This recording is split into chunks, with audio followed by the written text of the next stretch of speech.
اعوذ باللہ من الشیطان اللعین الرجیم بسم اللہ الرحمن الرحیم الحمد للہ رب العالمین الصلاة والسلام علی رسولہ الکریم وعلی اہل بیتہ الطیبین الطاہرین اللہم صلی علی محمد وآل محمد۔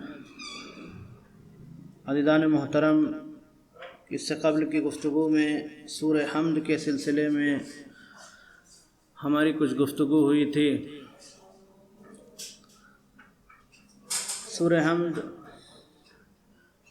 انتہائی فضیلت کا حامل ہے۔ سورہ حمد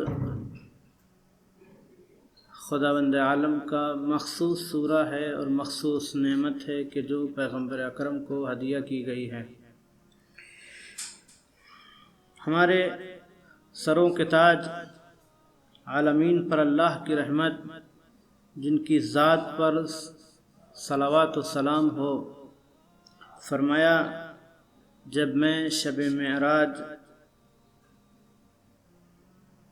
سفر معراج پہ تھا تو میں نے اپنے خدا سے جب راز و نیاز کیا تو اس وقت اپنے خدا سے پوچھا، میرے مالک یہ بتا کہ تو نے ابراہیم علیہ السلام کو خلیل قرار دیا، موسیٰ علیہ السلام کو کلیم قرار دیا، پروردگارہ میرے لیے کیا انتخاب کیا ہے؟ آواز آئی ہے محمد صلی اللہ علیہ وآلہ، میں نے تمہیں اپنا حبیب قرار دیا اور سورہ حمد تمہارے ساتھ مخصوص کیا ہے۔ اے حبیب، میں نے سبع مثانی اور قرآن عظیم عنایت کیا ہے تمہیں، اور اس سے پہلے میں نے کسی نبی یا کسی ولی کو یہ نہیں عنایت کیا تھا۔ رسول اکرم نے ارشاد فرمایا، پروردگار عالم نے مجھے اس سورے کے ذریعے عزت بخشی ہے اور قرآن کریم کے مقابلے میں مجھے اس سورے کو عطا کیا ہے۔ یہ وہ افضل ترین سورہ ہے جو عرش اعظم کے خزانے میں تھا۔ آگاہ ہو جاؤ کہ اگر کوئی ہمارے اہل بیت کی ولایت کے ساتھ اس سورے کے حکم پر تسلیم ہو جائے گا تو وہ باطناً بھی مومن ہے اور ظاہراً بھی مومن ہوگا۔ اور خداوند کریم و رحیم و رؤوف و مہربان نے اس کے ایک ایک حرف کے بدلے اتنی نیکیاں رکھی ہیں کہ دنیا اور دنیا کی تمام اشیاء بھی اس کے ایک حرف کی نیکی کے برابر بھی نہیں ہے۔ یعنی اگر کوئی اس سورے کو تلاوت کرے تو اس تلاوت میں ایک حرف بھی پڑھے گا تو پھر اس حرف میں دنیا و ما فیہا جتنی بھی نعمتیں پائی جاتی ہیں، ان تمام نعمتوں کا مقابلہ اس سورہ حمد کے ایک حرف سے بھی نہیں ہو سکتا ہے۔ اگر کوئی شخص اس کو صرف پڑھتا ہے تو اس کا ثواب یہ ہے، لیکن اگر کوئی اسے سنتا ہے، اس پڑھنے والے سے سنتا ہے، تو خداوند عالم اس پڑھنے والے کے ایک ثلث کے برابر اس کو ثواب دیا کرتا ہے۔ یہ انتہائی عظیم سورہ ہے۔ سورہ حمد سب سے بہترین سورہ ہے اور بہت ہی افضل ترین سورہ ہے۔ پیغمبر اکرم صلی اللہ علیہ وآلہ وسلم کے ایک صحابی ابی سعد ابن معلّہ رسول اکرم کے بہت ہی خاص صحابی ہیں، کہتے ہیں میں نماز پڑھ رہا تھا، نماز کے درمیان میں مجھے رسول اکرم نے آواز دی، توجہ، رسول اکرم نے مجھے آواز دی، میں نے یہ سوچا کہ میں نماز پڑھ رہا ہوں، نماز تمام ہو جائے تو میں رسول کی خدمت میں جاؤں، میں نے جواب نہیں دیا۔ جب نماز تمام ہو گئی تو نماز تمام کرنے کے بعد میں رسول اکرم کی خدمت میں پہنچا، جا کے کہا یا رسول اللہ، آپ نے مجھے آواز دی تھی، آپ نے مجھے بلایا تھا۔ رسول اکرم نے ارشاد فرمایا کیا تمہیں نہیں معلوم ہے کہ جب اللہ اور اس کے رسول تمہیں آواز دیں، کیا تم نے قرآن میں نہیں پڑھا کہ جب تمہیں خدا اور اس کا رسول تمہیں آواز دے تو پھر تم کو اس کی آواز پر لبیک کہنا ضروری ہے، چاہے جس حالت میں ہو تم۔ یعنی اس کا مطلب یہ ہے کہ نماز کی اہمیت، روزے کی اہمیت، عبادت کی اہمیت اس وقت تک ہے کہ جب تک کہ روزے کو واجب کرنے والا اگر حکم دے تو اس کے آواز پر لبیک کہنا ضروری ہے۔ اگر آواز پر لبیک نہ کہے تو یقیناً نہ نماز کی اہمیت ہوگی نہ روزے کی ہوگی۔ اور نماز اس وقت تک نماز نہیں ہے کہ جب تک رسول کے حکم پر عمل نہ کیا جائے۔ اگر رسول آواز دیں اور بلائیں تو پھر نماز چھوڑ کر کے رسول کی آواز پر لبیک کہنا ضروری ہے۔ لہذا یہ رسول اکرم نے ارشاد فرمایا کہ تم نماز پڑھ رہے تھے یا جو بھی کر رہے تھے، اگر تم کو ہم نے آواز دی تھی تو تم کو لبیک کہنا چاہیے تھا۔ میں کہوں گا یقیناً رسول اکرم ایک بات بیان کرنا چاہ رہے ہیں کہ مسلمانوں دیکھ لو، اہمیت نماز یہ ہے کہ رسول کے حکم پر عمل کیا جائے۔ رسول نے آواز دی تھی تو تمہیں لبیک کہنا ضروری تھا۔ اب ذرا سوچیں کہ ایک انسان جو رسول کا صحابی ہے، اس نے جب اتنا سنا اتنا شرمندہ ہوا، کہنے لگے میں اتنا شرمندہ ہو گیا، اتنا شرمندہ ہو گیا کہ پھر رسول کی طرف آنکھ اٹھا کے دیکھ بھی نہیں پا رہا تھا اور نظروں کو جھکائے ہوئے تھا۔ رسول سے ہم کلام ہو جاؤں یہ مجھ میں طاقت نہیں رہ گئی تھی، میری ہمت جواب دے چکی تھی کہ میں رسول کے کسی بات کا جواب دوں۔ لہذا اب آپ سوچیں کہ جب رسول آواز دے کہ ایک انسان مومن جب اس آواز پر لبیک نہیں کہہ پایا تو کتنا شرمندہ ہوا۔ اب سوچیں کہ احد کے میدان میں رسول زخمی ہیں اور آواز دے رہے ہیں آؤ مسلمانوں آؤ، وہ شیطان کی آواز اس پہ لبیک نہ کہو۔ اسلام کے بڑے بڑے جو بہت اپنے آپ کو بڑے بننے والے بڑی بڑی شخصیتیں جن کو کہا جائے، وہ سب کے سب احد کی پہاڑی پہ جا کر کے اچک رہے تھے اور پیغمبر کی آواز پر لبیک نہیں کہہ رہے تھے۔ آپ سوچیں وہ کیسے لوگ ہوں گے کہ جو رسول کی آواز پر لبیک نہ کہہ رہے ہوں گے۔ لہذا رسول اکرم نے جب دیکھا کہ حالت یہ ہے، احساس شرمندگی ہے، ایک مرتبہ ہاتھ کو پکڑ کے کہا بتاؤں تمہیں کہ سب سے بہترین چیز کیا ہے؟ کہ میں تم کو بتاؤں کہ قرآن کے بہترین سورے کو کون سا سورہ قرآن کا سب سے بہترین سورہ ہے؟ کیا میں تمہیں بتاؤں؟ جب پیغمبر نے میرا ہاتھ پکڑ لیا تو ایسا لگا کہ مجھے سانس آنے لگی، میرے دم میں دم آ گیا۔ میں نے آواز دی یا رسول اللہ ذرا اس سورے کے بارے میں بیان کیجئے جو آپ کہہ رہے تھے۔ فرمایا اللہ نے سبع مثانی اور قرآن عظیم مجھے عنایت کیا ہے، وہ سورہ جس کے نزول پر سب سے زیادہ ابلیس کو تکلیف ہوئی تھی۔ ابلیس، روایت یہ ہے کہ 4 جگہیں ایسی تھیں کہ جہاں ابلیس نے نعلہ کیا ہے، گریہ کیا ہے، رویا ہے، گھبرایا ہے، پریشان ہوا ہے۔ سب سے زیادہ 4 جگہوں پر، پہلی جگہ جب اس کے گلے میں لعنت کا طوق ڈالا گیا تھا، اور دوسری جگہ کہ جب اس کو جنت سے نکالا گیا تھا تو ابلیس رو رہا تھا، نالہ و شیون کر رہا تھا۔ اس کے بعد تیسری جگہ کہ جب رسول اکرم نے اعلان رسالت کیا تھا، جب پیغمبر اکرم نے اپنی رسالت کا اعلان کیا تھا تو ابلیس رو رہا تھا، نالہ و شیون کر رہا تھا، گھبرا رہا تھا۔ اور چوتھی جگہ کہ جب سورہ حمد کا نزول ہوا تھا، جب سورہ حمد نازل ہوا تھا تب ابلیس رو رہا تھا، گھبرا رہا تھا۔ یعنی رسول کی رسالت کا جب اعلان ہوا تھا تو ہم نے دیکھا تھا بڑے بڑے مسلمان کہ جو بعد میں اتنے بڑے مسلمان ہو گئے کہ آج کے اسلام میں لوگ ان کو اپنا آئیڈیل ماننے لگے۔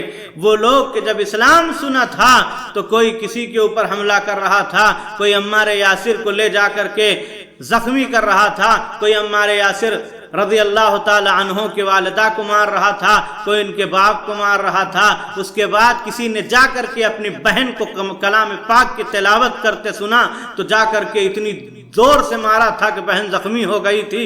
بہنوئی سے کو تلوار کے قبضے سے مارا تھا، یہ سب کے سب بعد میں سب سے بڑے مسلمان ہو گئے تھے۔ آپ سوچیں وہ کتنے بڑے ساتھی تھے اس کے کہ جو رسالت کے اعلان کے بعد سب سے زیادہ رنجیدہ یا تو وہ ہوا تھا یا یہ ہوئے تھے، اور بعد میں مصلحتاً کلمہ پڑھنے کے بعد جب کلمہ پڑھ چکے تو ایمان اتنا قوی تھا کہ جب صلح حدیبیہ میں پیغمبر اکرم نے صلح فرمائی تو آ کے اپنے ایمان کا اظہار کرتے ہوئے کہا کہ آج مجھے شک نہیں، یقین ہو گیا کہ تم رسول نہیں ہو۔ آج تک صرف شک کر رہا تھا۔ یہ اسلام کی بہت بڑی شخصیت ہے، ان کے ماننے والے بڑے اچھے سے ان کو پیش کیا کرتے ہیں، لیکن یقیناً اپنے دل پر ہاتھ رکھ کے سوچیں کہ جس نے رسول کی رسالت پر ہمیشہ شک کیا تھا وہ کبھی حقیقی اسلام کا مالک ہو سکتا ہے؟ کیا واقعی حقیقی مسلمان ہو سکتا ہے؟ نہیں ہو سکتا ہے۔ لہذا وہ اس وقت بھی ساتھی تھا ابلیس کا کہ جب رسالت کا اعلان ہوا تھا، اس وقت بھی ساتھی تھا کہ جب قرآن کا نزول شروع ہوا تھا اور سورہ حمد بھی نازل ہوا تھا، قیامت تک اسی کا ساتھی رہے گا۔ لہذا یہ 4 جگہیں تھیں کہ جہاں ابلیس نالا و شیون کر رہا تھا۔ سورہ حمد کی اہمیت اور فضیلت یقیناً بہت زیادہ ہے۔ ایک روایت اور بیان کر دوں کہ سورہ حمد کے سلسلے میں امام حسین علیہ السلام کہ کسی بچے کو عبد الرحمن السلمی انہوں نے سورہ حمد کی تعلیم دی تھی، اس کو یاد کرایا تھا، حفظ کرایا تھا، کسی بچے کو صرف حفظ کرایا تھا سورہ حمد۔ تو پھر امام حسین علیہ السلام کے سامنے اس بچے کو پیش کیا گیا، بچے نے آ کر کے سورہ حمد کی تلاوت کی اور مولا امام حسین علیہ السلام کو وہ سورہ سنایا۔ جب سورہ سنایا تو پھر امام علیہ السلام نے 1000 دینار، 1000 جوڑی کپڑے اور ان کے دامن کو جواہرات سے بھر دیا۔ لوگوں نے آ کے سوال کیا، جو لوگ بیٹھے ہوئے تھے امام کے پاس، ان سے اعتراض ظاہر کیا، مولا ایک سورہ کی تلاوت سکھائی ہے، ایک سورہ حفظ کرایا تھا، آپ نے اتنی دولت سے نواز دیا۔ امام نے مسکرا کے کہا تمہیں نہیں پتا ہے یہ سورہ حمد کے ایک حرف کے برابر بھی نہیں ہے جو تعلیم دی ہے۔ یعنی سورہ حمد واقعی ایسی اہمیت کا حامل ہے کہ انسان اسے درک نہیں کر سکتا ہے۔ پیغمبر اکرم کو اللہ نے اپنی طرف سے ہدیہ اور تحفہ دیا تھا۔ یہ وہ سورہ ہے کہ جو کسی نبی اور کسی ولی کو نہیں دیا گیا۔ یہی سورہ پیغمبر اکرم کو خصوصیت کے ساتھ دیا گیا تھا۔ اس سورہ کی خاصیت یہی ہے کہ رسول اکرم کو عطا کیا گیا تھا۔ یقیناً یہ سورہ بہت ہی عظیم سورہ ہے۔ قرآن مجید بہت عظیم کتاب ہے۔ آج کل جو شبیں چل رہی، آج کی شب بھی شہادت کی شب ہے۔ آج کی شب مولا کائنات اپنے بستر مرض پہ ہیں۔ یقیناً قرآن کی اہمیت شب قدر میں مولا کائنات کے سر پر ضربت لگی۔ قرآن یقیناً ایسی کتاب ہے کہ جس کی اہمیت کو درک نہیں کیا جا سکتا ہے، لیکن قرآن کے ساتھ جو ظلم و ستم ہوا ہے وہ ظلم و ستم یقیناً انسان اگر سوچے تو بہت بڑا ظلم ہوا ہے قرآن کے ساتھ، اور جتنا قرآن کو ظلم سہنا پڑا ہے اتنا وارث قرآن کو بھی ظلم سہنا پڑا ہے۔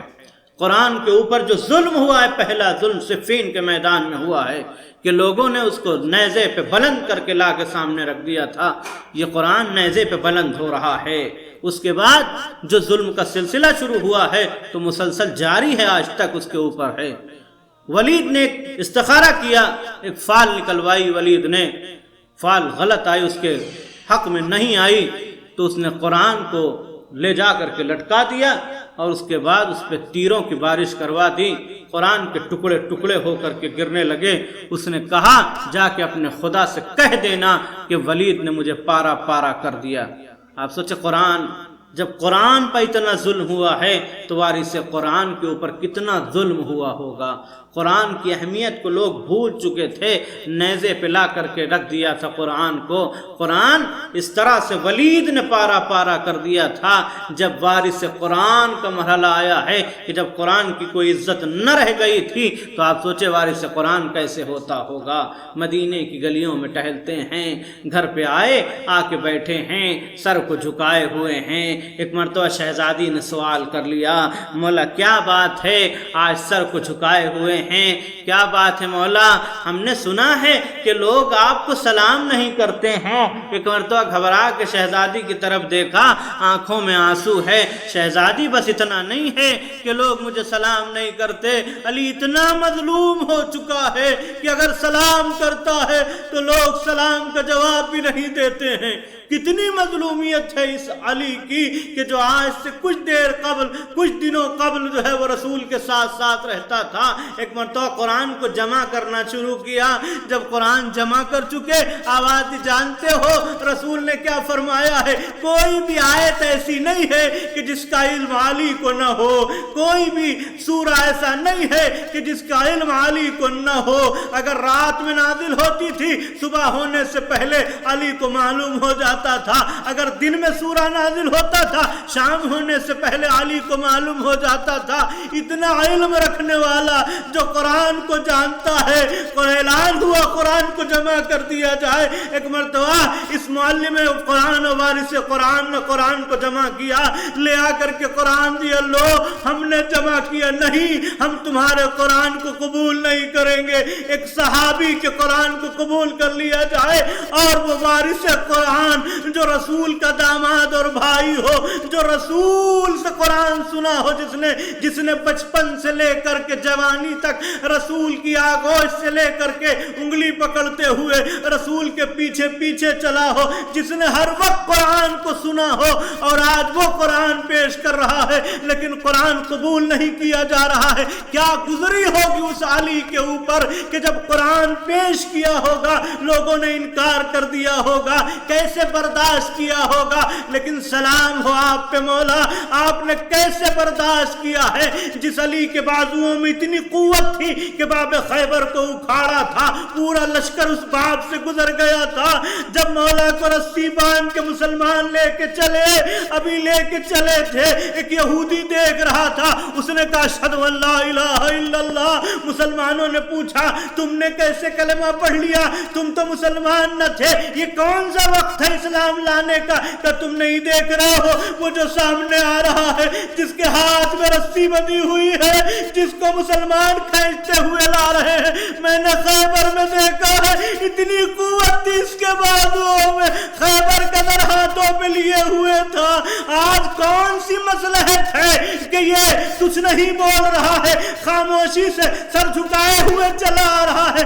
آزادارو یہ علی ہے، کتنا برداشت کر رہے ہیں، 25 برس تک ہاتھ میں حکومت نہ تھی، علی برداشت کرتے رہے، لیکن وہ وقت بھی آیا جب حکومت ملی ہے تو اس طرح سے لوگوں نے آ کر کے یلغار کر دیا ہے کہ مولا نے جنگوں میں جنگے اور فرصت نہ ملی کہ کسی طرح سے تبلیغ کر سکے، لیکن اس کے باوجود کوفے میں، مدینے میں، جہاں بھی رہے ہیں مولا، کبھی ایک شخص بھی بھوکا نہ رہا۔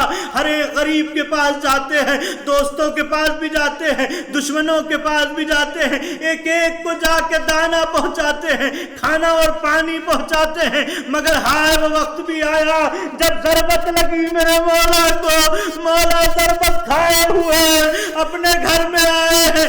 ایک دن گزرا غریبوں کو کچھ نہ ملا، یتیموں کو کھانا میسر نہ ہوا۔ جب کچھ نہ ملا یتیم سمجھ گئے کیا ہو رہا ہے، کیوں ایسا ہوا ہے۔ مولا بستر علالت پہ ہیں، امام حسن کو بلایا، جا کے طبیب کو بلا کے لاؤ۔ جراح آیا، اس نے زخم دیکھا، تڑپ گیا، کا رومال بندھا ہوا ہے مگر سمجھ میں نہیں آ رہا ہے علی کی پیشانی کہاں ہے، رومال کہاں بندھا ہوا ہے۔ زہر اتنا خطرناک تھا، اس نے کہا کہ اگر ایک قطرہ بھی پورے کوفے کو دے دیا جائے، کوفے کا ایک شخص بھی نہ بچے گا۔ علی آپ کیسے برداشت کر رہے ہیں؟ ایک مرتبہ اس نے آواز دی کہ جاؤ اے حسن، جتنا ہو سکے مولا کو دودھ پلایا جائے، اس لیے کہ دودھ کے علاوہ کوئی اور چیز شفا نہیں دے سکتی ہے۔ ادھر دودھ کا اعلان ہوا، کوفے میں گلیوں میں خبر پہنچی، علی کو طبیب نے دودھ پینے کے لیے کہا ہے۔ ننھے ننھے بچے اپنے ہاتھوں میں چھوٹے چھوٹے کاسے لے کر کے جس میں دودھ ہے مولا کے دروازے پہ جمع ہو گئے، آ کے کہتے ہیں مولا ہم یتیم ہیں، کل تک آپ ہماری پرورش کرتے کرتے تھے آج ہم دودھ لے کے آئے ہیں. میں کہوں گا بچوں آج بچپنا ہے, کل 20 سال کے بعد جب تمہاری جوانی ہوگی یہی کوفہ ہوگا. علی کی لاڈلی بے مخنہ چادر ہوگی, ننھی سی سکینہ ہوگی, آ کے پانی طلب کرے گی. اپنے مولا کے احسان کو یاد رکھنا, اور جب مولا کو دودھ لے کے آئے ہو اس ننھی سی بچی کے لیے پانی کا انتظام کرنا. اے بچوں کل جوان رہو گے, جب علی کی لاڈلی بیٹی تمہارے درمیان میں آئے گی تو اس احسان کو یاد رکھنا. مگر میں نے تاریخ میں دیکھا ایسے احسان فراموش تھے. جب زہرا کی لاڈلیاں کوفے کے بازاروں میں آئی یا تو پتھر آتے تھے یا صدقے کی کھجوریں آتی تھی. زینب گھبرا کے کہتی تھی بابا کل یہی زینب شہزادی تھی, آج قیدی بن کے آئی ہے. وسيعلم الذين ظلموا أي منقلب ينقلبون إنا لله وإنا إليه راجعون. بسم الله الرحمن الرحيم. اللهم كل وليك الحجة ابن الحسن صلواتك عليه وعلى آبائه في هذه الساعة وفي كل ساعة وليا وحافظا وقائدا وناصرا ودليلا وعينا حتى تسكنه أرضك طوعا وتمتعه فيها طويلا. اللهم صل على محمد.